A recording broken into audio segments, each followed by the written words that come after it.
A camera is accidentally knocked off an edge of a cliff 400 feet high. The camera falls a distance of s equals to 16 t square in t seconds. Here we have to answer 3 questions. Okay, now let's answer the first question. How long does the camera fall before it hits the ground? We know that the camera falls from a height of 400 feet. So we have to find the time taken by the camera to fall this 400 feet height before it hits the ground. Here we have the distance function, that is s equals to 16 t square. This s represents the distance traveled by the camera.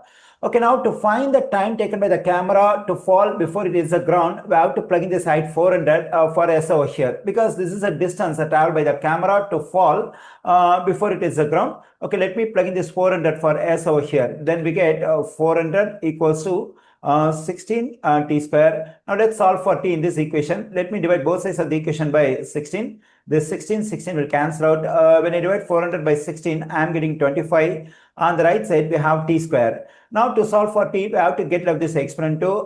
For that, we have to take square root on both sides of this equation. On the right side, the square root and square will cancel out. When I take square root on both sides of an equation, one of the square roots is cancelled over here. And usually for the other square root, we have to consider positive or negative sign. Then we have positive or negative. Square root of 25 is just 5.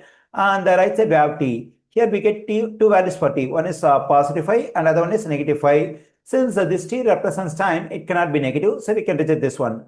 Here we have t equals to 5 and we have time t in seconds. That is, we have 5 seconds. So the camera will take 5 seconds to fall before it is the ground. Okay, now we got the answer for the first question. Now let me erase this stuff and write the answer over here for the first question. That is 5 seconds. Okay, now we have to find the average velocity with which the camera falls during the last 2 seconds. This is the second question. Okay, now let me draw. This is this horizontal line represents a ground level, and this vertical line represents the height of the cliff. So this is the edge of the cliff, and here we know that the camera will take 5 seconds to fall. That is to travel this distance to reach the ground. So this is 5 seconds. Let me write it. Now we can split up this line, that is this 5 seconds, into 2 parts. So let me take the first part over here. This is 3 seconds, and the length of this part is 2 seconds. Let me write it. Here time t equals to 3 and the ground level time t equals to 5, because we got the answer. The camera takes 5 seconds to fall before it is ground, and our aim is to find the average velocity during the last 2 seconds. Last 2 seconds means, so for this part we have to find the average velocity, that is from t equals to 3 to t equals to 5. Okay, now let me write the formula for average velocity. So to get the average velocity, I have to take the distance traveled by the camera at the ending time, that is t equals to 5. Then we have s of 5, from which I have to subtract the distance traveled by the camera, the starting time, that is t equals to 3, because we find the average velocity during the last 2 seconds, s of 3. In denominator, we have to subtract the starting time 3 from the ending time 5, then we get 5 negative 3. Okay, to get the value of this s of 5, we have to plug in this 5 for t over here in the distance function. Then I'm getting 16 times of 5 square negative. To get the value of this one, we have to plug in this 3 for t over here. Then we get 16 times 3 square divided by 5 negative 3 is 2. The value of 5 square is 25. 25 times 16 is 400. Negative, the value of 3 square is 9. 9 times 16 is 100. 44 divided by 2. Okay, here when I simplify this one, I am getting 256 divided by 2, which is equal to 128. Okay, now to get the unit for average velocity, we have to consider the general formula for velocity, that is displacement by time or distance by time. Here we have distance in feet and time in seconds. So for distance, we can write feet, and for time, we can write seconds. So the average velocity with which the camera falls during the last 2 seconds is 128 feet per second.